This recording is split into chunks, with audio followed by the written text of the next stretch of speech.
Welcome to the Field Leaders Podcast, a podcast by field leaders for field leaders. I'm your host, Dr. Bob McNabb, and with me today is my co-host, Scott Lundy, who lives and leads from the Middle East.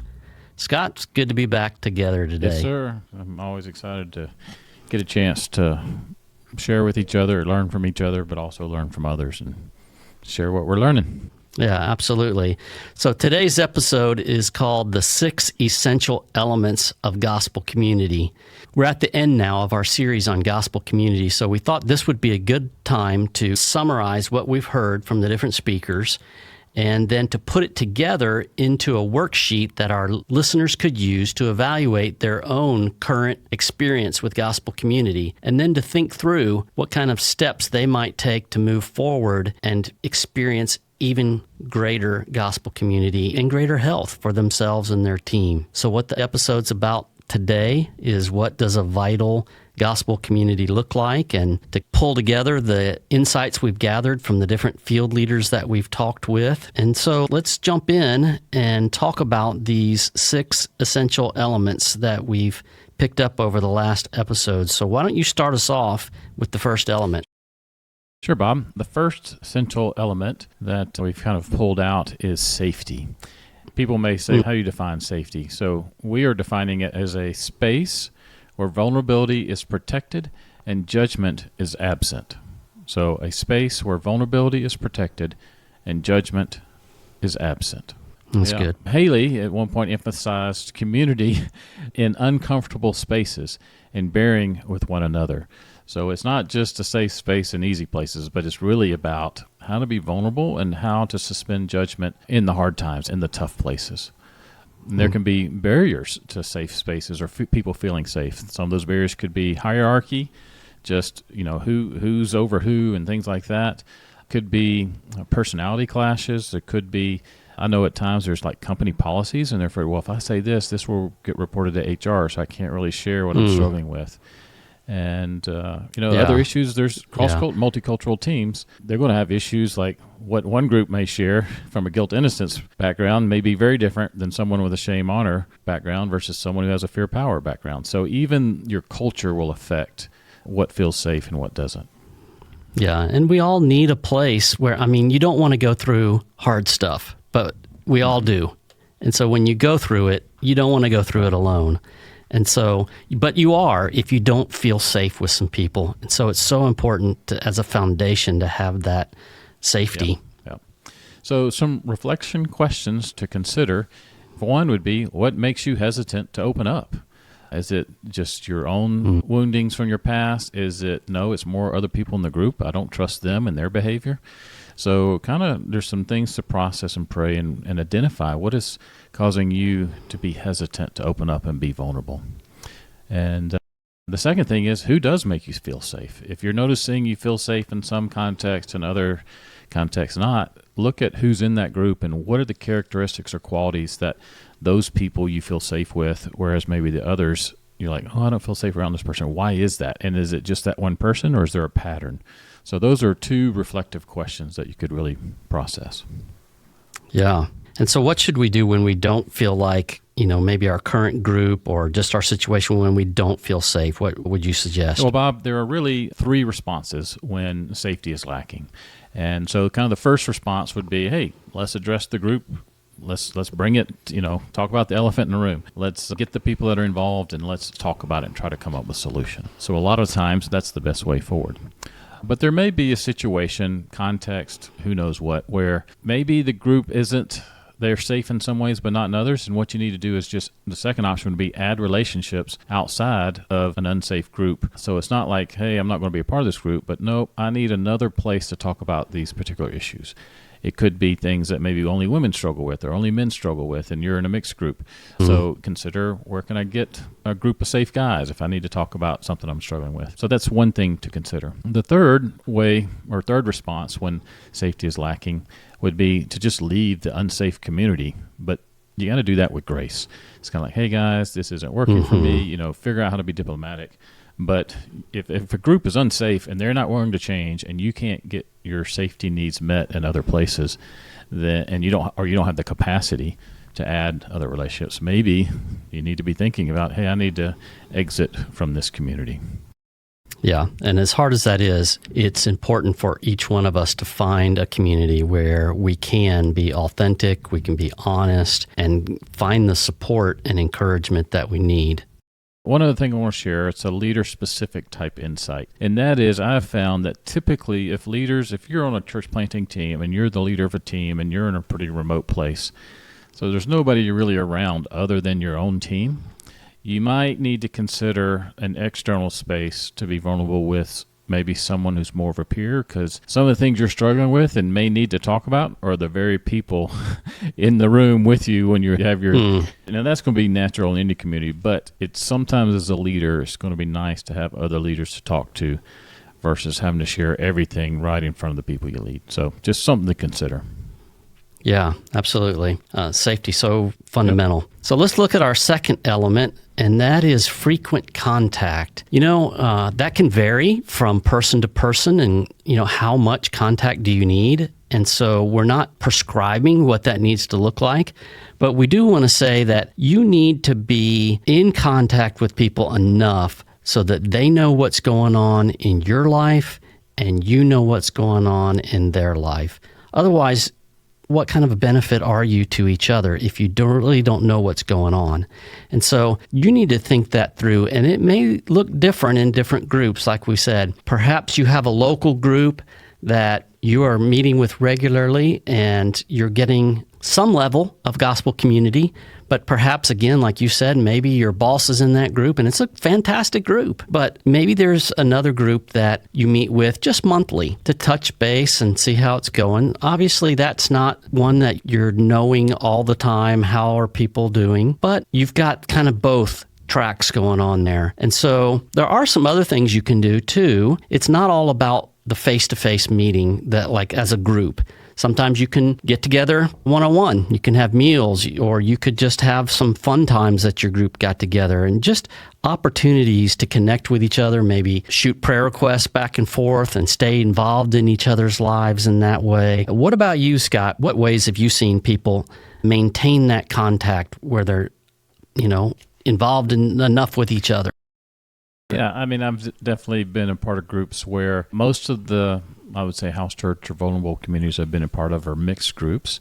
And, sometimes the guys will have a guys' night out and we'll play board games. One time we did the axe throwing thing, at the place. Yeah. And sometimes we'll go hiking or camping and stuff like that. So just kind of go out and doing guys. It's very relaxed and you get to see people in a different context. And the women do that as well. So the spouses help do childcare in a sense to watch out for the other one. So those are some of the shared informal activities that can help build community besides just a weekly meeting or something like that can maybe feel rote after time. Yeah, that's really good. So we've got safety, frequent contact, and what's our third essential element? Yeah, Bob, the third essential element is focus, and we would define focus as intentional growth, whether that's spiritual, emotional, or relational. And, I like to think of it in two contexts. One, there's the context of the team, but the team is made up of individuals, so you have to look at what's the growth for the individuals as well, and looking at maybe their capacity and competence, or as we all have character issues because we're in progress. So, but what are we going to focus on growth? And one of the challenges that comes up a lot of times I see is trying to balance the relational focus. How do we be a healthy gospel community, but yet how do we also stick to our strategy and get the tasks done that we need to do as a CP team? Or maybe you're a team, but you also have a business to run, and you're doing tent making or business's mission. And so sometimes I've seen some teams get out of whack or imbalanced in that. And it shows up when they have a team meeting. They'll try to say, well, we're going to have, our weekly meeting, and they try to do both house church and team meeting at the same time. And it's hard to keep it balanced a lot of times, because I see some will either say, hey, we're going to meet for 2 hours and we'll split it. And then usually the more folks that lead church-like stuff, they're going to pray more, share more, worship more. And then there's, oh my gosh, we got 15 minutes to talk about the agenda item from the business, or vice versa. So go ahead. How do you keep the focus on people's hearts and are they healthy and growing, and to do the work that you're together to do as a team. Bob, I've seen teams do different things. One is, like, I'm part of a group now where they meet once a week. It's more of a house church, the spiritual, the connecting, the relational building, the gospel community. And then another week is more of a, let's talk about the work. It's like a team meeting for expanding outward, whether it's, well, for us, it's all reaching our local lost friends. So that alternates by week. But some groups may say, no, we're going to meet once a week and we're going to make it 3 hours, but we're going to be really strict about making sure we switch at the halfway mark into the two things. So that takes some effort, and I've seen some leaders do that well. But it all boils down to being intentional and protecting both spaces. So that's something, and different leaders will struggle one way or the other.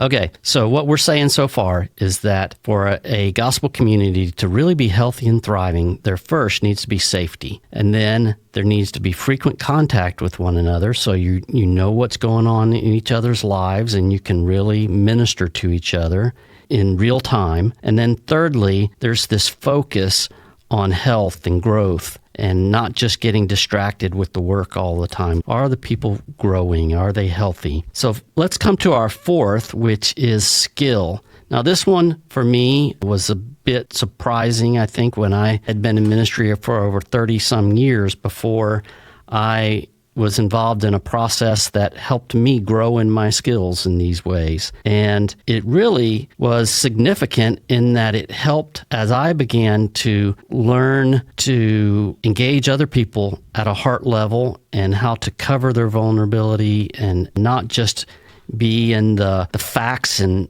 figures of the work and the strategies, but to actually engage in a deeper, meaningful way below the surface.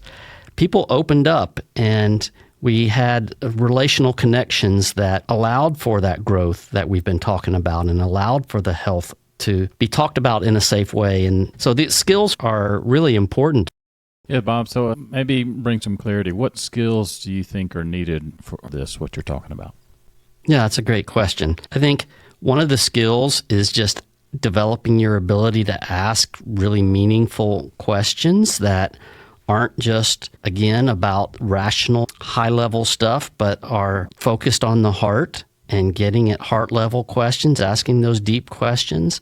I think listening beyond the words to actually hear the emotions and understand the meaning that people are sharing. I think learning how to handle vulnerability with grace and truth. I can think of many of times when someone in a group will share and the people say, oh, okay, thanks. And then they just move on. And this person just shared really vulnerably, and they're probably sitting there thinking, does everybody think, there's something wrong with me now? And so you have to respond in a healthy way to vulnerability and learn how to do that. And we had a whole episode on how to lead other people into gospel community, and that involves some skills and understanding about how to do that. So let's just capture here, I think, what is a key insight, and that is these skills are learnable. They're not just innate traits.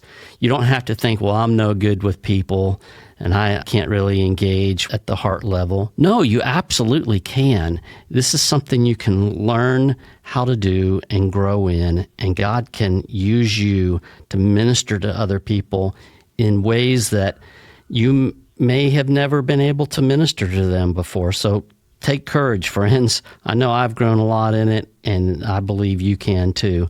So I think here I just mentioned an action step is that there are some trainings available and some resources out there that you could connect with to grow in this yourself. And Missio Nexus would love to connect you to other ministries and trainings and opportunities for you to grow in that. So reach out to us at our podcast webpage. Let us know you would like to know some of these resources, and we'll do the best job we can to connect you. So, Scott, this brings us to our next element, number 5. Share that with us. So number 5, the fifth element is support. And we kind of identified 3 components that I would say can kind of, in essence of what was shared, there may be more, but these would be kind of the top 3. The first would be prayer support and being intentional about that. So when people are actually sharing, ask for specifics, get more into the details. I try to take notes, to be honest, and write it down. And I have the people that I oversee and people that I lead or involved in, and I will put it on my prayer list and I actually pray for them. And then I think a key is to follow up in the sense of, like, just this season right now, school's getting out, and several of the people that I oversee are leaving their country and going home for the summer. So I'm like checking in. I know what day they fly out. So I'm kind of like, hey, hope your flight's going well.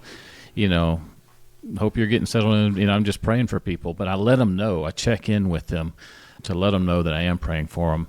And I have one friend who recently got an offer to switch from one role to another within their organization, and they were praying about it. So I was like, okay, when do you have to make a decision? So I'm checking in. Hey, how's it going?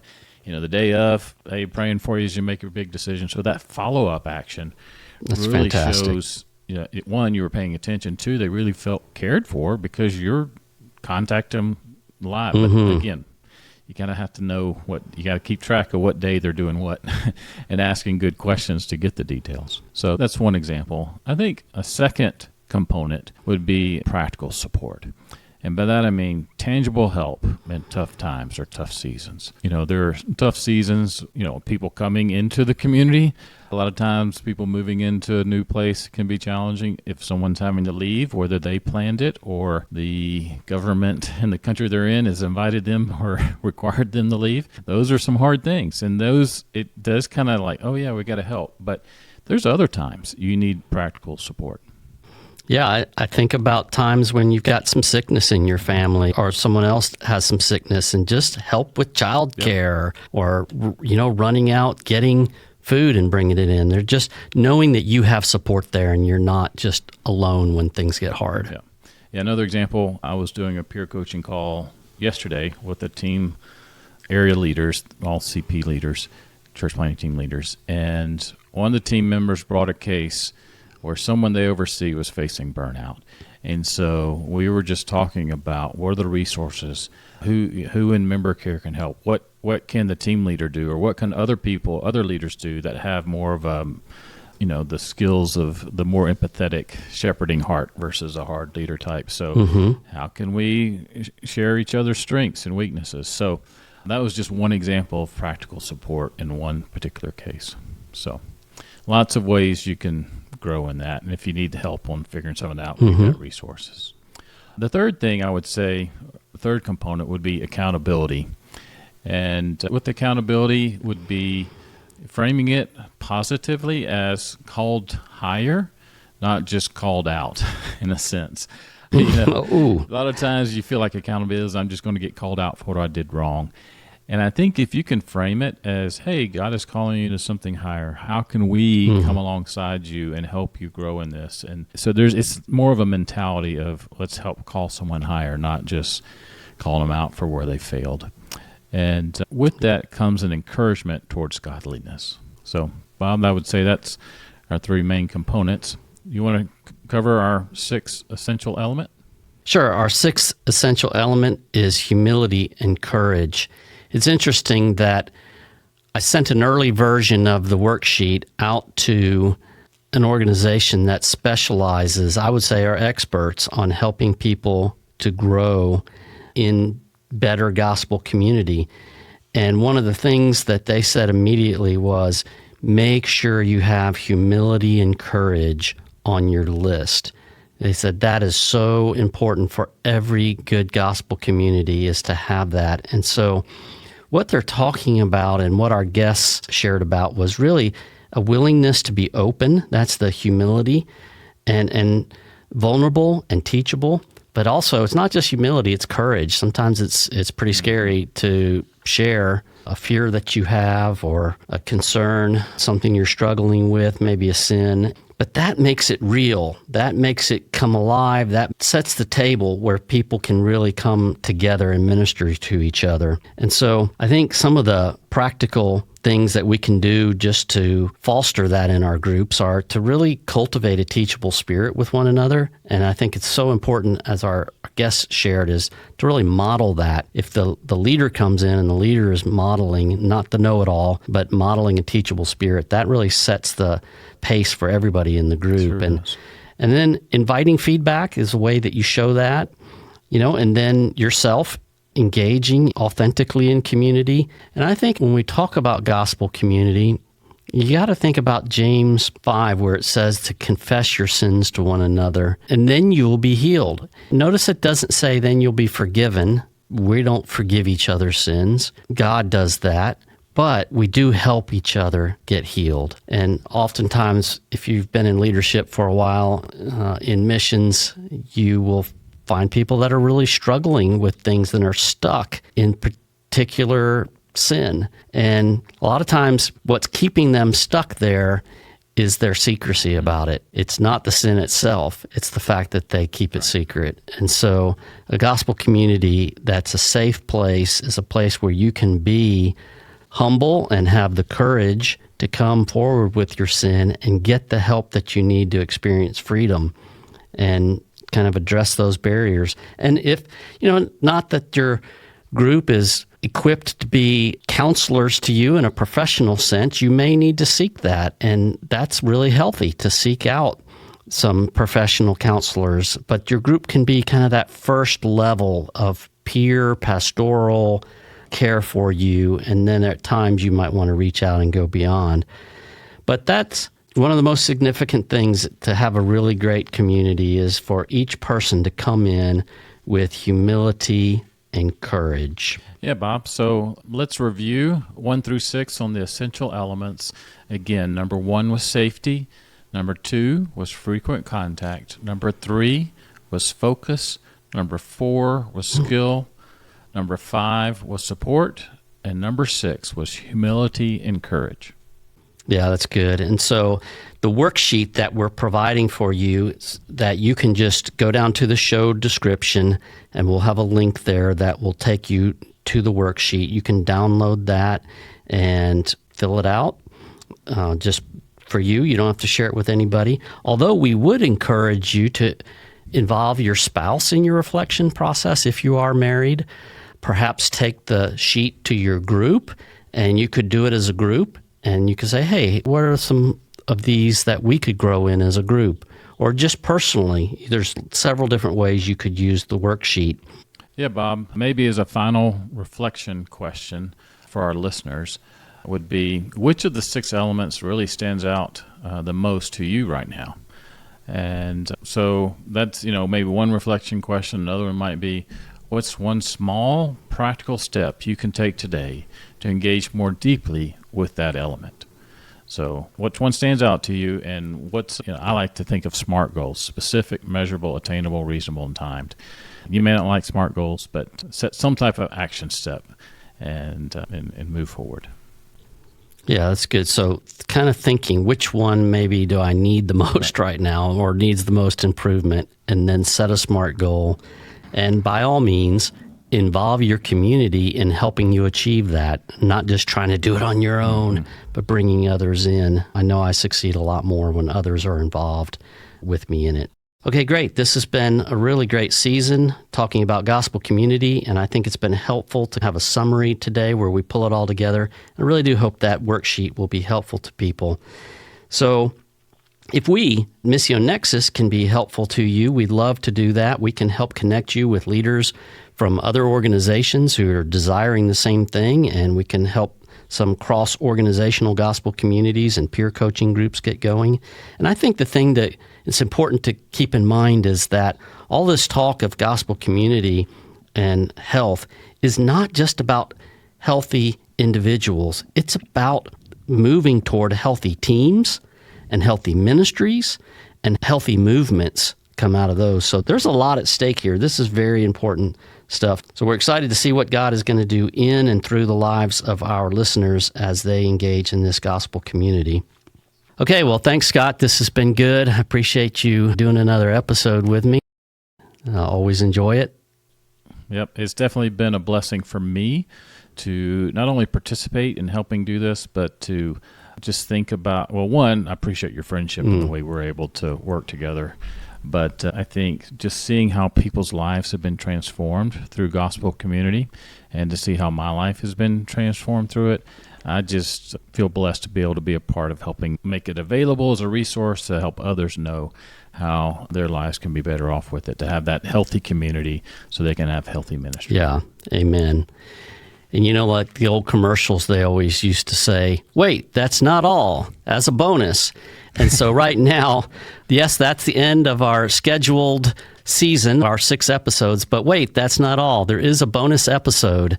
I was introduced to a gentleman who did his PhD work on psychological safety. And when I interacted with him, I thought, oh, this is rich stuff. I'd really love to have our listeners be able to hear from this. So we have 2 guests in a bonus episode. Actually, it's our first video episode. And so please tune in to the next episode, and you may want to look at it on YouTube or be in a place where you can see it in Spotify video or some way, and we hope you'll enjoy that one as well.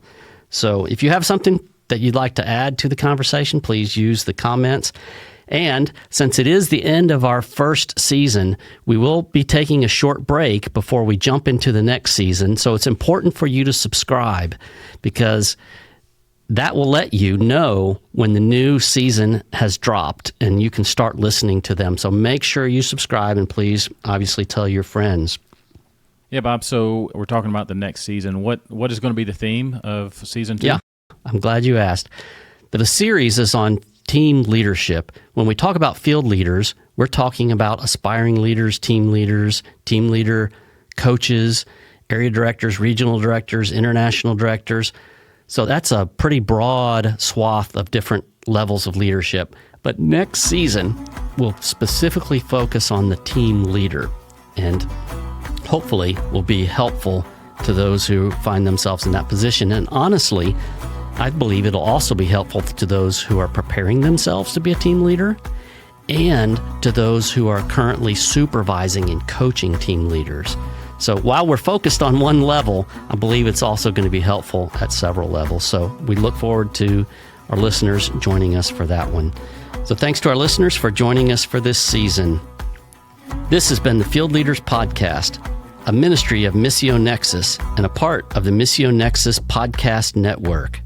Leaders, you are not alone. We are here to help you learn, connect, grow, and collaborate. God bless.